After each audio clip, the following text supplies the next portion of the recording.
So I want to begin, this question is for all three of you, that all three of you in your work, even the stuff that you were reading tonight, often tackle very deep, very difficult, very challenging subject matter, loss, grief, aging, anxiety, social issues. Many of you really, all three of you deal with things that are kind of tough about being in the world.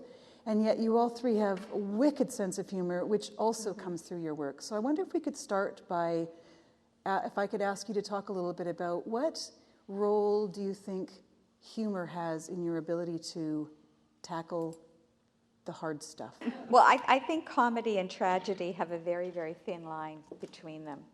And I think, poetry is this tightrope that is suspended between all kinds of opposites, between passion and restraint, between music and speech, between sadness and happiness, and between laughter and seriousness.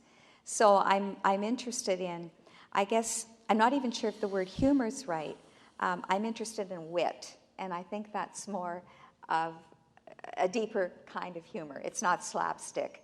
It's something that deals with playing with words and playing with language and playing with possibilities. And also, you can get at some really serious stuff if you make people laugh or make them smile. And, the sex lives of vegetables have been referred to a couple of times. They're really highly feminist poems, but who noticed?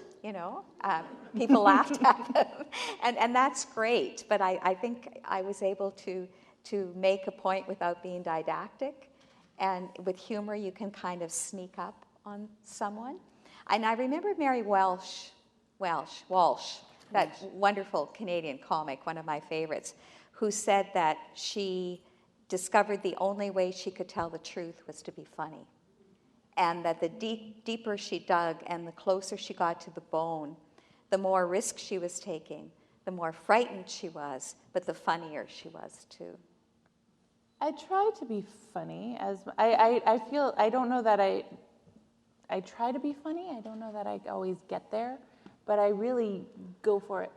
I also, I always balance out whenever I'm reading, I try to be very light, because I think there's such a weight to poetry, and to the particular poetry that I wrote in this book. I remember during the process of writing it, I asked Clarice Foster, my editor, I said, "It's just so depressing." And she said, "Honey, it's Canadian poetry."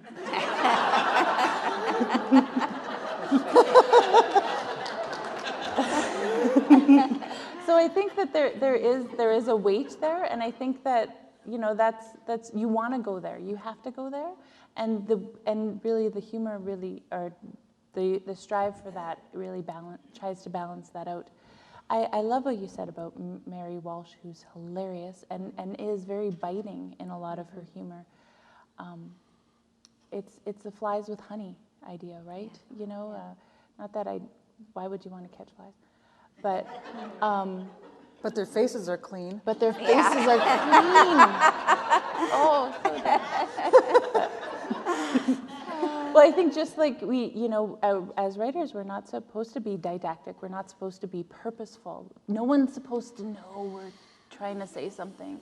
We're just supposed to entertain. And I think it's so you're not supposed to be didactic. I think that you can, if you can only go so far with anger. And when things make you angry, it's almost easier to just, and things make you sad, it's easier to go to the humor part and see how that works. Slide. I'd be interested in what you have to say, Patrick, because you're such a funny poet.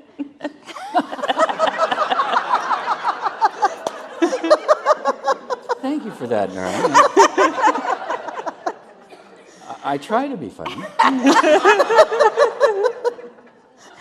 I think I had 2 funny poems. In your whole life. In my whole life. I actually have a recent poem, which I didn't bring with me tonight, but fortunately it's back at the hotel, which is probably a good place for it. But no, I delight in the humor in between the poems. I try to make people laugh or smile or talk, do anything to relieve them of the great grief and darkness that I can or aborted children on knitting needles and, all the various things that you see in the life. Unfortunately, or fortunately, I came of age in the really in the late 1950s and the early 1960s, and the men and women who I admired grew up and lived through the 1930s and the war years in the 1940s, and those were hard years, and they were the years of the unions, and they were years of tremendous struggle for all kinds of communities, not the least of which was our Aboriginal or Native communities. But all the communities struggled terribly, and there was an act of social consciousness that ran through the poetry that I read at the time. And I looked around at the worlds sometimes that were described and discovered that my life at that time, having worked in the backcountry and in the bush and been in the mills and had been a logger and faller and done all those things in the first aid man, the things I had seen and the things I had done, I in some way I wanted justice for those things. And I believed that there was a quality of witness, that if I witnessed these things, then no one had an excuse to repeat them. Sadly, that's not true. And that people read them and feel bad and then go out and do exactly the same thing the next day. But for that brief moment, they're conscious. And but I envy immensely my wife's ability to be so immaculately witty and charming and funny. And every funny poem of hers is a rapier. I mean, it's a devil poem. And, and even the poem about the two old lovers, I mean, is that she takes such great pride in her flabbiness. It's just astonishing. I, on the other hand, would really like to know who the guy she's screwing, because It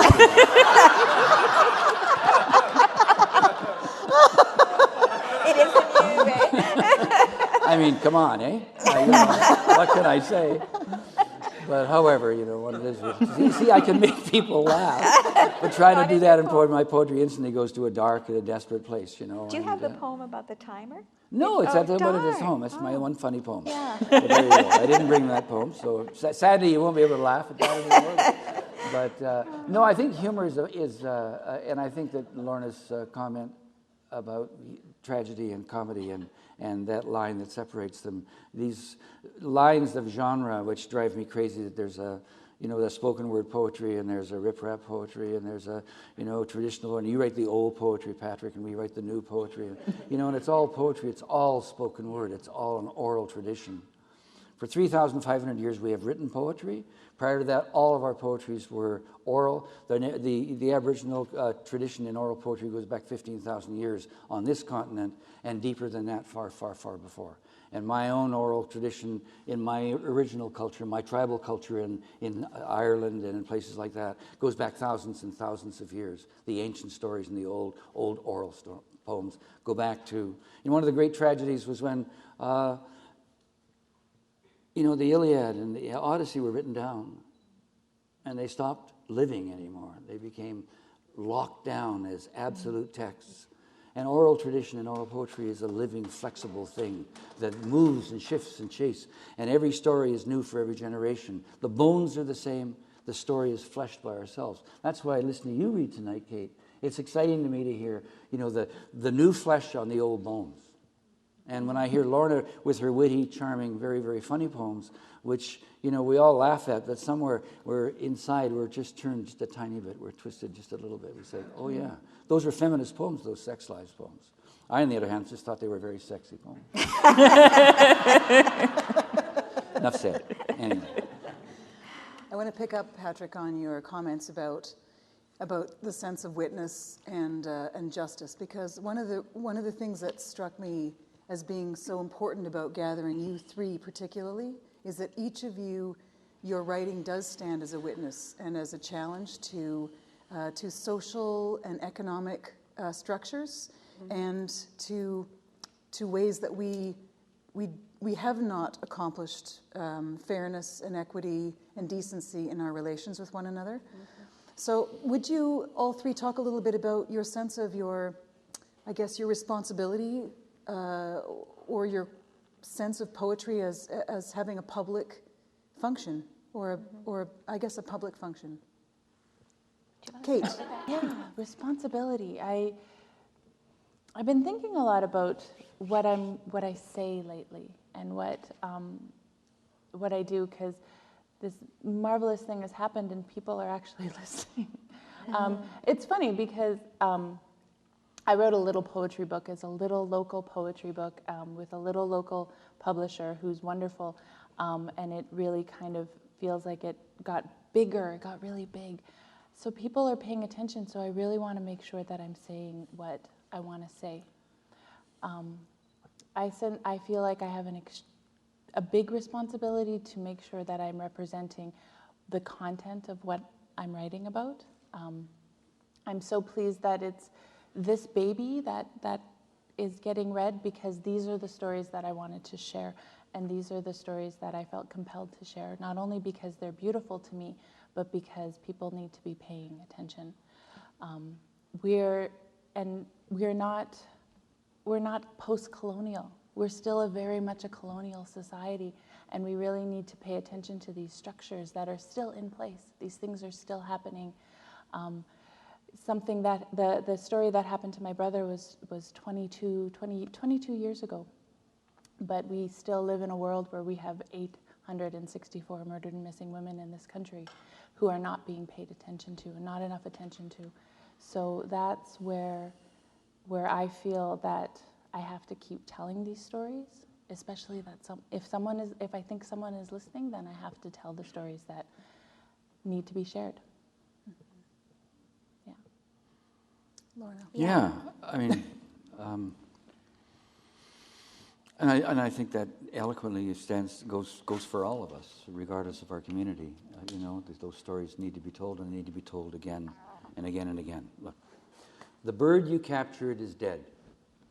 I told you it would die, but you would not learn from my telling. You wanted to cage a bird in your hands and learn to fly. Listen again. You must not handle birds.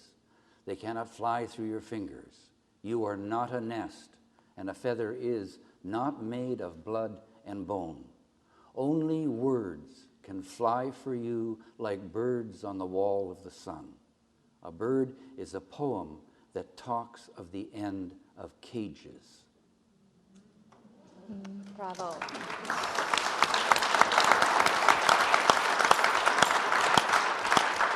And poetry will try to insinuate itself into the cage and release the bird every time. And to go back and to repeat the ancient story that Kate tells, which is a story that's been told over and over and over again, the story of her brother, is the story of all the brothers going back into the past forever.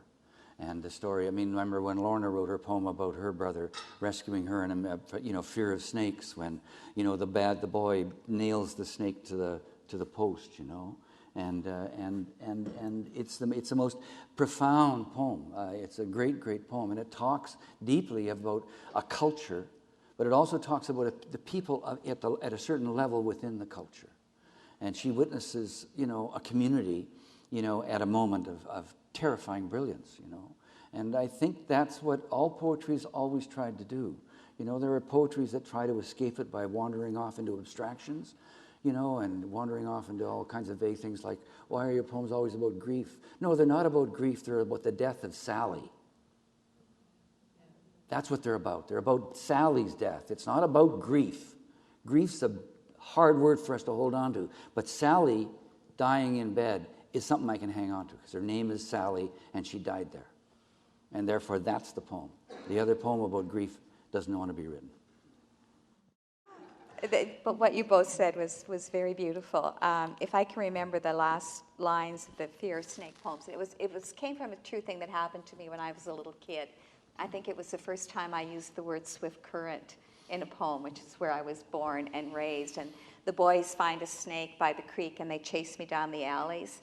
And one of them is yelling, "Drop it down her back." And I had a fear of it sliding in the runnel of my spine. And then near the end of the poem, I watched Larry nail the snake to a telephone pole. It twisted on twin points of light, unable to crawl out of its pain, its mouth opening, the red tongue tasting its own terror. I loved it then, that snake.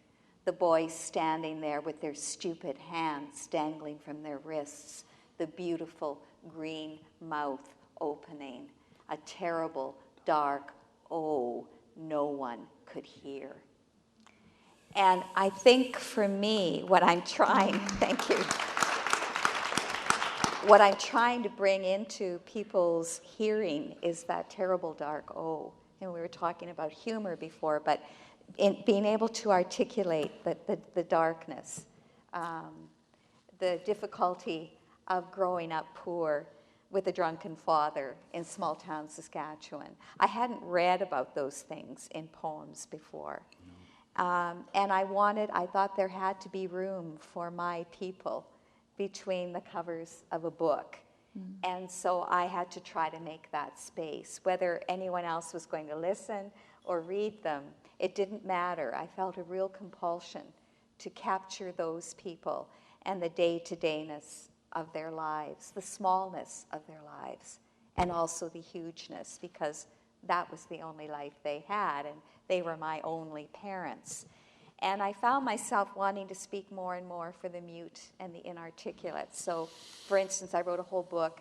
I was going to write the whole Old Testament from a feminist and pagan perspective, but I couldn't get out of Genesis. And so I wanted to, I was thinking, what did Sarah think when Abraham hauled their son away to slit his throat? Why didn't she get anything to say in the Bible?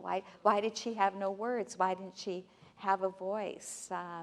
Why didn't Dinah get to say something when she was raped and then her brothers killed every man in the city of Canaan, where the rapist came from after he said he wanted to marry her? Why didn't she get a say in any of that? What if God were not made in our image, but were made in the image of a cat or the image of a horse?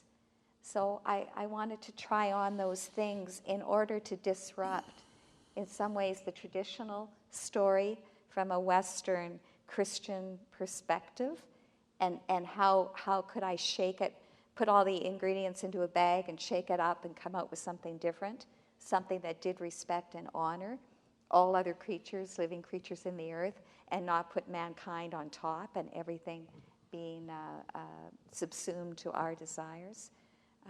So it's very much what you two were saying, and the word witnessing came up, and I think witnessing is a very important word. And when we witness, we want things to change. However successful our words are going to be in effecting that change is another question. But as long as we have the skills that we have as artists, whether it's in painting or language or dance, we have to try to say it.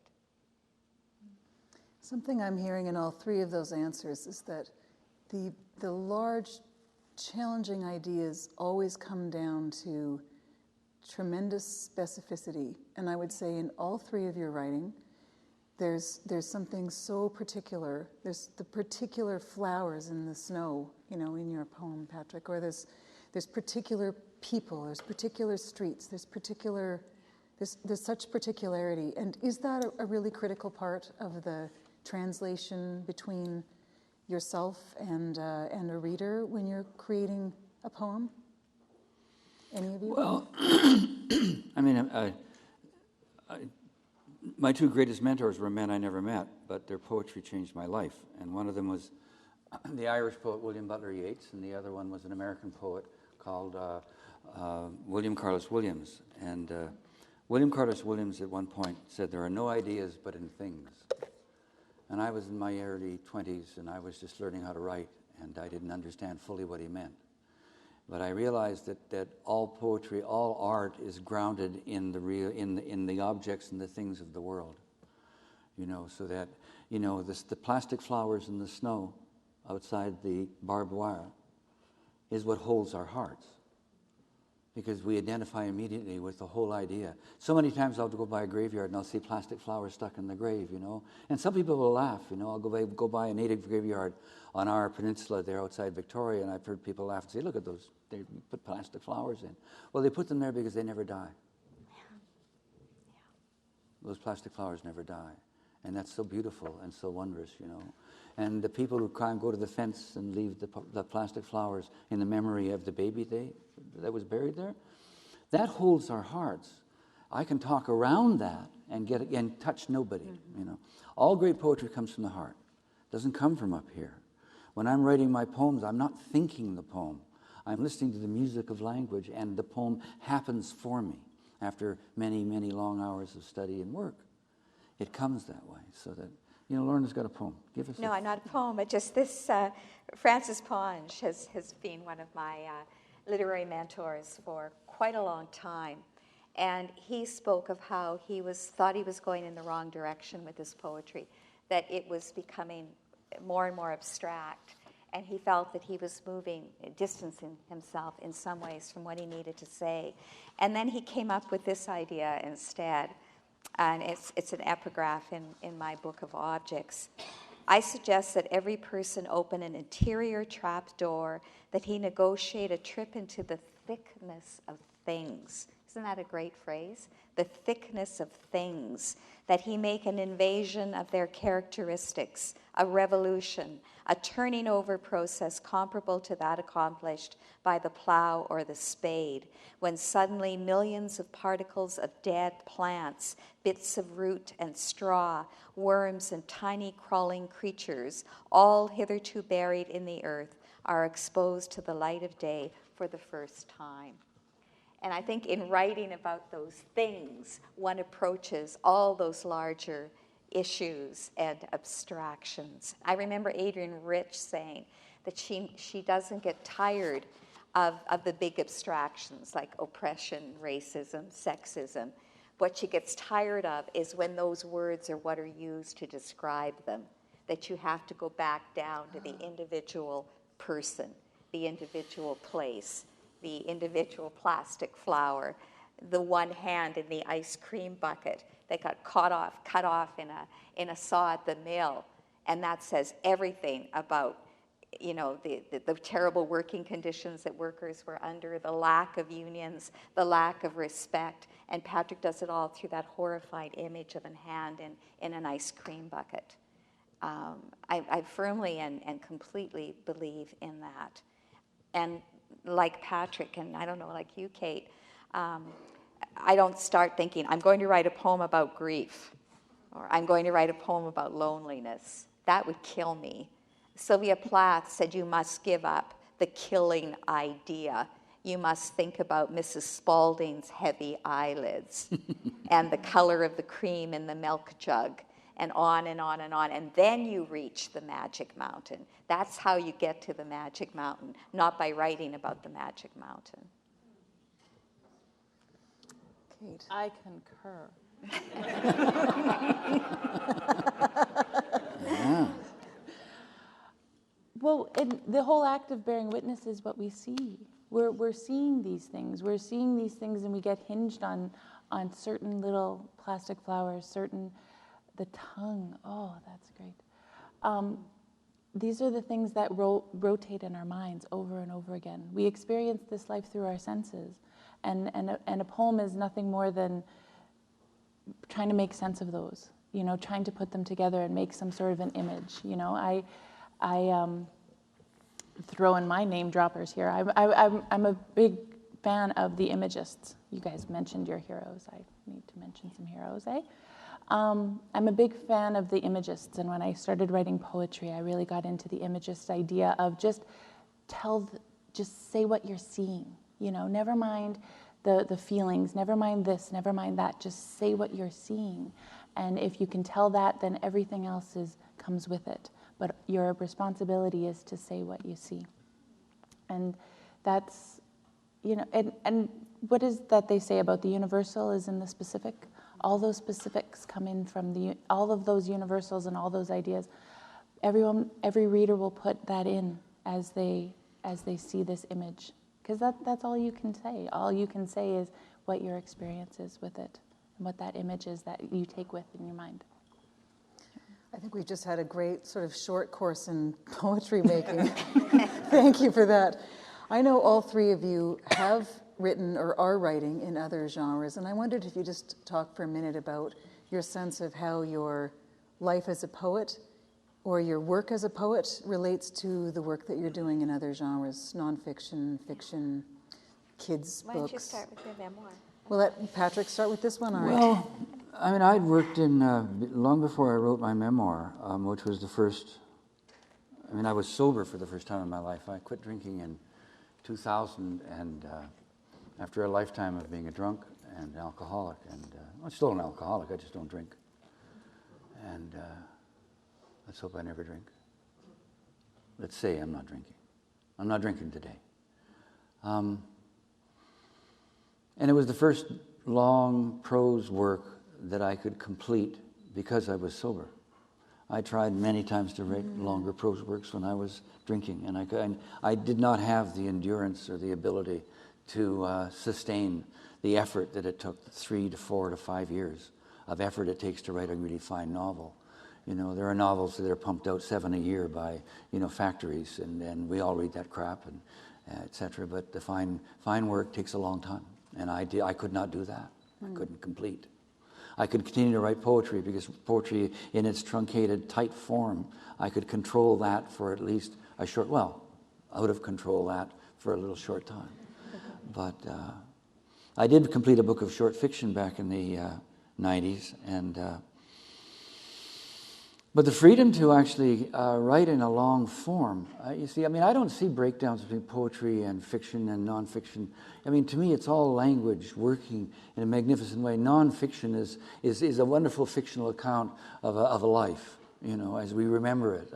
I tried to remember my life, and I thought, I'm going to try to remember one thing from every year of my life that I'm starting where, Patrick? Where do I start? And my first memory was when I was 3, and I thought, okay, I have that memory. And I tried to find, for every year, I said, okay, and then there was a memory in my 4th year of life. Where was I? What do I remember? And I got them all but 1951. Nothing happened in 1951. I remember nothing from 1951. I've actually I said, what the fuck happened, Johnny, in 51? He said, oh, well, I'm not going to tell you. But in other words, memory is a wonderful sort of world of significance that we don't value very much, But I remember things profoundly. I'm 75 now, so my early memories are very, very strong in me. But, they were always strong in me. I mean, because they fed my art and my life, etc. So, and long prose works and long fictions. After I wrote my memoir, I wrote a novel because I wanted to say I could write one. I mean, everybody else, all the other poets had written novels, Ondaatje and Atwood and blah, blah, blah. I thought, well, so big deal, here's one of mine, I mean, I thought I can do that, and so I did it. But I mean, every time I do something like that, it's a sacrifice of years of your life to do that. And I don't really want to do that right now. I mean, I really would like to give myself over to the art form that, to me, is the treasure of my life and has kept me alive all my life, is poetry, and that's the most exciting thing for me. But I don't see a difference. A really great novel is a long poem. A great nonfiction book is a long poem. Lorna's memoir is a long poem. It's not something other than that, I wrote my memoir as if it were a poem. When I write a poem, I read it out loud from the first draft to the 75th, word by word, and try to get the rhythm right and let the music guide me from one idea or one line to another. And I did the same with my memoir, which I was really frightened to write, and the publisher kind of bullied me into it. And then I accepted in advance, and then what are you going to do, right? And I live with a man. Patrick has there's another word for photographic memory when it's images, but not words on a book. Like Patrick has a movie going on in his head of his past, and it is crystal clear and sharp, and he can recall it, and every name of every kid he ever met. Every flower, every rock, every rock, every flower, everything. I don't have that kind of memory. And so I was really frightened to start writing a memoir, which notice has 2 me's in it, me and moi. That's the other thing that scared me. I thought, oh my God, I'm going to write a me-moi book, and who wants it? Who needs it? Why am I doing this? Anyway, I convinced myself because I thought it's less about me and it's more about the influence of landscape on character. And I'm fascinated by that, by how where we're from influences who we are to this day. It's in our blood and bones in a different way. But anyway, I wrote my memoirs if I was writing a poem, phrase by phrase, sentence by sentence. And that's the only way I could do it. And I don't think I'll ever write a novel. So I'd be interested in hearing about Kate's writing process for her novel, which she is involved with at the moment. My novel. It's actually short stories that are interconnected. So I'm told now I'm supposed to call it a novel, because novels sound really flashy. They sound really important. So as opposed, I thought short story collection was pretty impressive. Actually putting together a lot of words, because that's the difference from going from fiction to poetry. There's more words. And I was really surprised because someone read the manuscript. It's just a manuscript right now, and of short stories. I mean, a novel. But someone read it and said they felt it was very poetic. And I was surprised at that because it doesn't feel poetic to me at all. Because poetry feels poetic. Poetry's, has that lovely little fluid quality that it has, and my fiction feels very clunky by comparison. But I did write it poetically. I did really look at the rhythm of how things go. It's a completely different music than poetry is. It's like it's like the difference between classical and heavy metal, and I like them both. So I mean, maybe it can work, but I think poets are poets. Writers who are not poets, it because they're like, oh, poetry, I tried it, it doesn't happen. But poets, they bring it into everything. It's just something that you get into that rhythm. There's no other way to call it, and you bring it into absolutely everything else you do.